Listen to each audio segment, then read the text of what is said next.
Saya ucapkan juga terima kasih kepada sponsor kami, PT Sande Pharma, yang juga mensponsori acara ini. Baik, kita lanjutkan dengan sesi tanya-jawab ya dok ya. Mungkin dari peserta di sini ada yang mau mengajukan pertanyaan, boleh di-unmute aja. Nanti diberikan tanda dulu melambai seperti itu, jadi nanti bisa saya berikan kesempatan untuk bertanya. Atau bisa juga tulis di kolom chat ya, jadi nanti saya bacakan ininya ya. Bidan Tati Dwiani ya.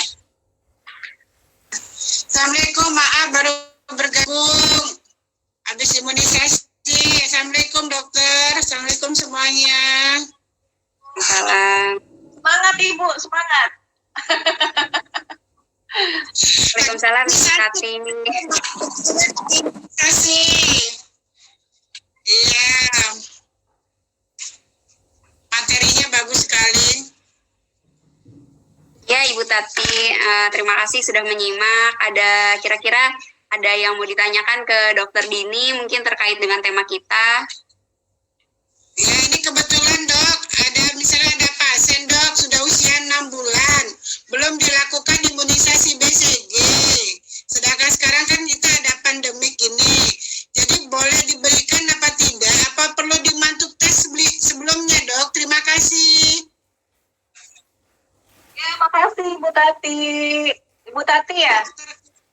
Bidan Tati. Nah, ini ada dua pendapat nih yang mengenai vaksin BCG ini ya kan. Yang pertama, jika dia sudah 2 bulan harus diberikan mantuk tes dulu baru diberikan vaksin BCG.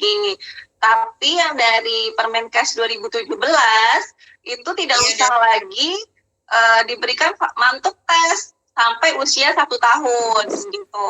Jadi sampai usia 1 tahun ibu boleh bidan siapa atau bidan boleh memberikan vaksin BCG tanpa mantuk tes.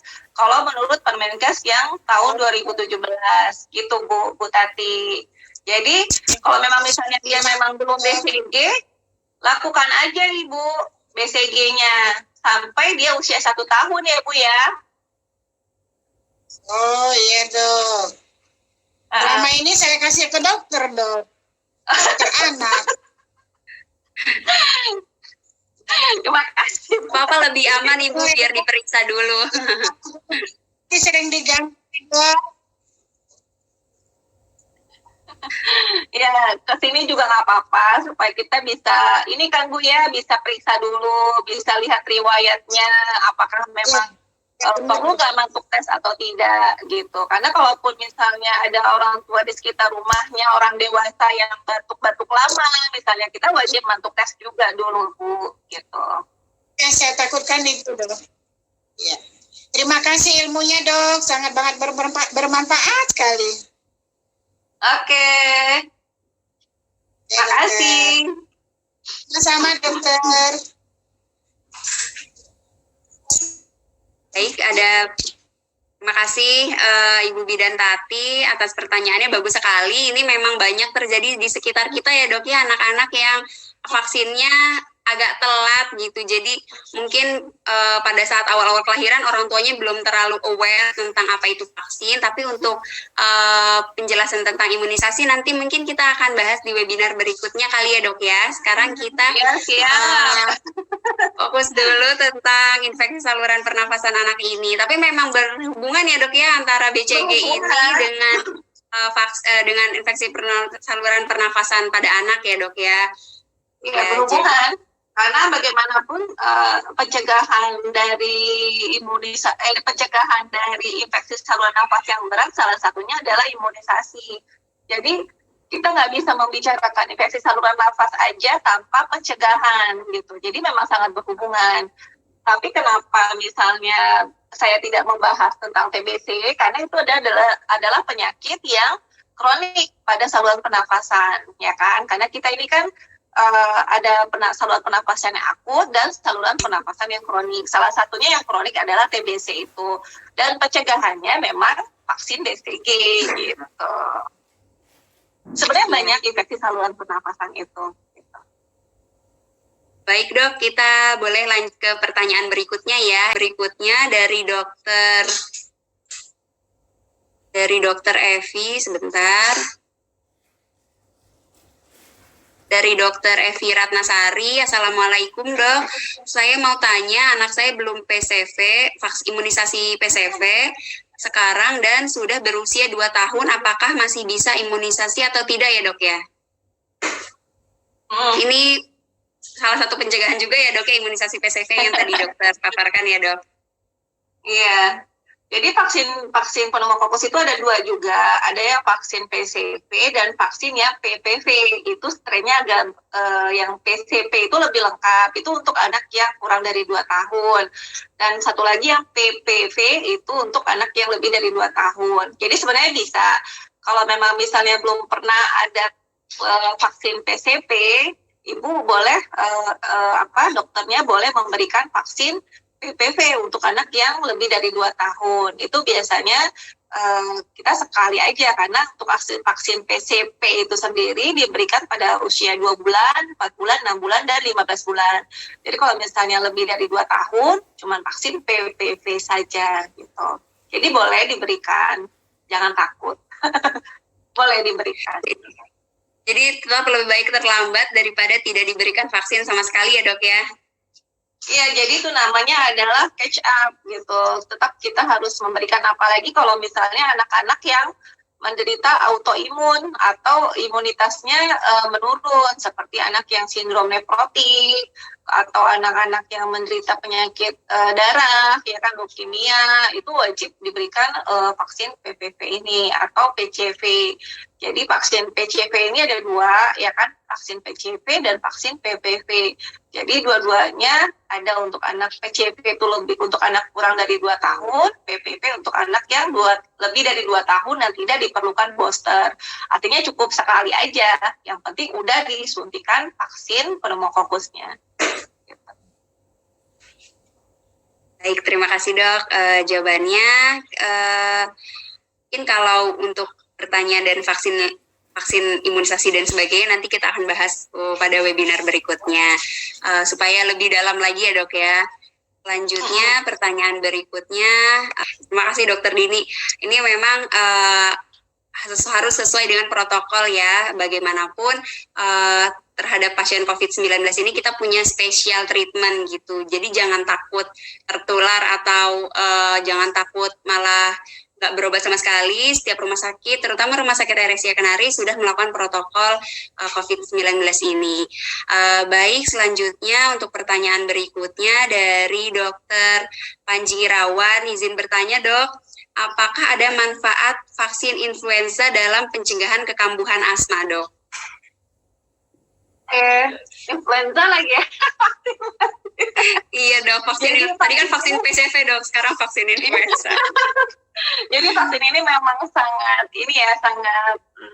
menarik sekali gitu, karena di situasi pandemi ini juga vaksin juga yang ini kan untuk pencegahan. Jadi di IDAI sendiri, IDAI Ikatan Dokter Anak Indonesia, vaksin influenza itu termasuk salah satu asma merupakan termasuk salah satu indikasi untuk mendapatkan vaksin influenza. Kenapa? Karena dengan vaksin influenza dia mengurangi kekambuhan dari influenza itu sendiri, mengurangi kekambuhan influenza, batuk, dan akhirnya influenza itu kalau sering-sering kan kalau misalnya dimasukin oleh bakteri kan akhirnya bisa mengakibatkan pneumonia juga, mengakibatkan bronkitis juga kan. Nah, jadi kalau sudah seperti itu bisa mengakibatkan akhirnya asma.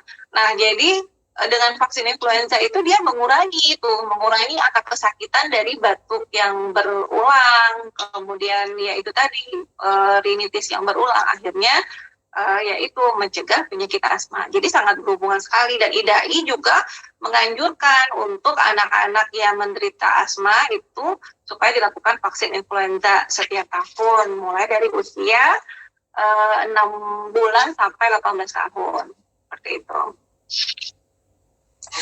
Terima kasih dokter. Ya kan, dokter Panji ya. Dokter Panji ini kalau nggak salah ahli vaksin juga ini.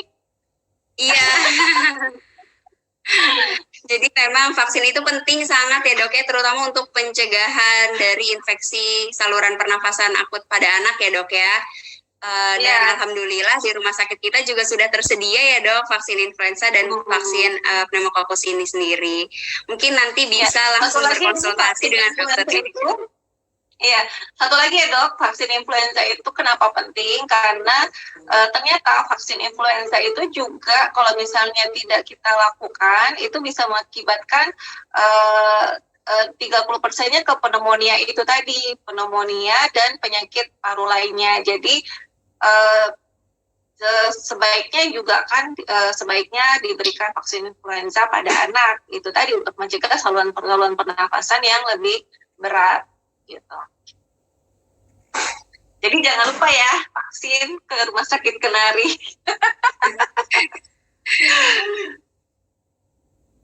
Iya, terima kasih dok. Jawabannya ini pertanyaannya sangat-sangat bagus semuanya ya dok ya. Kayaknya semua dapat hadiah ya.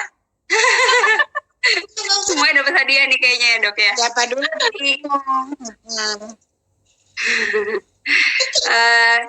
Jadi mungkin para peserta yang baru bergabung bisa langsung mengajukan pertanyaan saja karena nanti saya akan bahas materi ulangnya di akhir. Jadi kalau misalnya ada yang mau bertanya berkaitan dengan infeksi saluran pernafasan akut pada anak, boleh langsung menuliskan pertanyaannya. Masih ada 2 penanya lagi boleh mengajukan pertanyaannya, atau mungkin yang tadi sudah mengajukan pertanyaan mau bertanya tentang pertanyaan yang berbeda boleh ya dok ya. Jadi ingatkan lagi ya untuk ibu-ibu ya tetap aja selain vaksin ada lagi beberapa hal ya kan. Yang pertama tadi ASI untuk bayi lahir 0 bulan sampai 6 bulan. Nah, itu sangat penting sekali untuk meningkatkan daya tahan tubuh bayi terhadap penyakit-penyakit seperti pneumonia, infeksi saluran nafas lain yang lebih berat. Nah, di Kenari juga udah ada konselor ASI-nya. Terus untuk ASI-nya, gizi anak harus seimbang ya. Gizi anak harus seimbang, bagaimana pengaturan makan pada anak, supaya ibu-ibu nih sering nanya ke anaknya nggak mau makan, nggak mau ini, akhirnya malah diberikan cemilan-cemilan yang malah menambah nggak seimbang jadinya gizi anaknya, akhirnya anaknya daya tahan tubuhnya turun, mudah terserang penyakit. Nah jadi itu ASI, MPASI. Baru yang terakhir itu adalah imunisasi pencegahan terakhirnya gitu. Ya, jadi tetap harus konsultasi ya, ibu-ibu, jangan takut ke rumah sakit. Kenapa ini selalu kita bilang jangan takut ke rumah sakit? Karena akibat pandemi itu memang ibu-ibu ketakutan sekali membawa anaknya ke rumah sakit. Akhirnya tadi anaknya masih gejala yang ringan, terakhir datang udah gejala yang berat dan malah memerlukan fasilitas yang lebih lengkap, misalnya fasilitas ICU atau yang fasilitas obat-obatan yang mungkin lebih tinggi lagi. Jadi jangan sampai anak kita itu karena ketakutan kita malah mendapatkan penyakit yang lebih berat. Jadi ya harus tetap konsultasi, karena sekarang juga rumah sakit itu sudah menerapkan protokol-protokol. Jadi tetap jangan takut ke rumah sakit gitu. Oke, dokter. Makasih dok.